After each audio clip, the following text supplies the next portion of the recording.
Washington, comme figé à quelques heures de l'investiture de Donald Trump.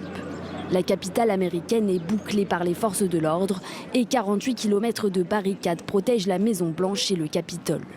C'est ici, vers 12 h, que Donald Trump doit prêter serment, la même où il y a 4 ans, ses partisans faisaient irruption pour empêcher de certifier la victoire de Joe Biden. Selon la tradition, la cérémonie doit se dérouler à l'extérieur face à la foule, comme en 2017. Mais un invité imprévu bouleverse la cérémonie, un froid polaire avec moins 4 degrés prévu. Le président prêtera donc serment à l'intérieur du Capitole sous la coupole, une première depuis l'investiture de Ronald Reagan il y a 40 ans. Seules 700 personnes triées sur le volet pourront y assister. Pour les dizaines de milliers d'Américains venus des 4 coins du pays pour l'événement, c'est une déception.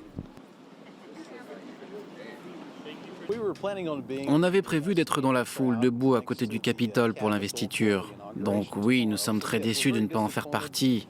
Mais on comprend, en raison des problèmes météo qu'il y a en ce moment et des inquiétudes en matière de sécurité que nous avons tous.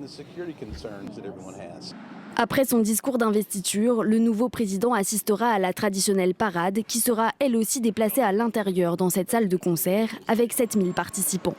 L'événement est placé sous un dispositif sécuritaire exceptionnel après une campagne marquée par 2 tentatives d'assassinat contre Donald Trump. Au total, 25 000 forces de l'ordre sont mobilisées avec des snipers et des drones et hélicoptères qui sillonnent le ciel pour opérer tout mouvement suspect. Les pères fondateurs ont conçu le rôle présidentiel comme un rôle qui ne ferait qu'un avec le peuple, afin que le président puisse sortir et être parmi les gens dans les rues. Et maintenant, vous voyez le renforcement de la sécurité, et vous seriez très chanceux si vous parveniez à vous approcher à moins de 100 mètres de lui. Avant l'investiture, Joe Biden recevra Donald Trump à la Maison-Blanche avant de l'accompagner au Capitole.